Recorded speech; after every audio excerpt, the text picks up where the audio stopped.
नमस्कार दोस्तों, मान्यपूर्णा चैनल में आप सभी का स्वागत है। आज हम आपके लिए माघ मास का 15वां अध्याय आरंभ करते हैं, जो कि इस प्रकार है। दत्तात्रेय जी कहने लगे कि हे राजन, प्रजापति ने पापों के नाश के लिए प्रयाग तीर्थ की रचना की। सदैव गंगा जी और यमुना जी के जल की धारा में स्नान करने का महत्व भली प्रकार से सुनो। जो इस संगम में माघ मास में स्नान करता है वह गर्भ योनि में नहीं आता, मतलब उसे दोबारा जीने की यानी दोबारा जन्म लेने की आवश्यकता नहीं पड़ती। भगवान विष्णु की दुर्गम माया माघ मास में प्रयाग तीर्थ स्पर्श करने से सब नष्ट हो जाती है।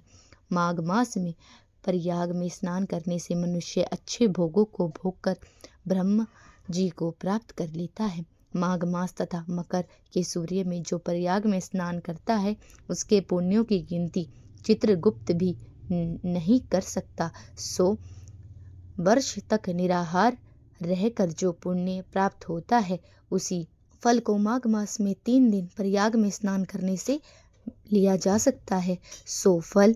जो फल 100 वर्ष तक योगाभ्यास करने से मिलता है, वैसा ही फल सर्प पुरानी कांचली को छोड़कर नया रूप धारण कर लेता है। वैसे ही माघ मास में स्नान करने से मनुष्य पापों को छोड़कर स्वर्ग को प्राप्त कर लेता है, परंतु गंगा यमुना के संगम में स्नान करने से हजारों गुना फल मिलता है।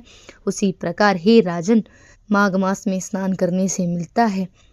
हे राजन, जिसको अमृत कहते हैं वह त्रिवेणी है।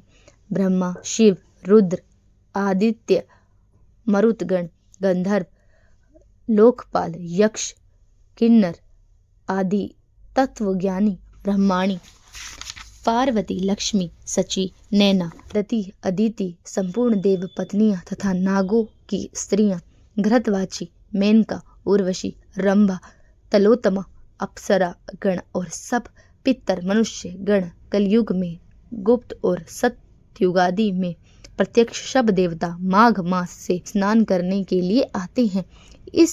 इन दिनों माघ मास में प्रयाग में स्नान करने से जो फल मिलता है वह ही ईश्वर कहते हैं। हजारों अश्वमेध यज्ञ करने से जो फल नहीं प्राप्त होता वह माघ मास में स्नान करने से प्राप्त होता है।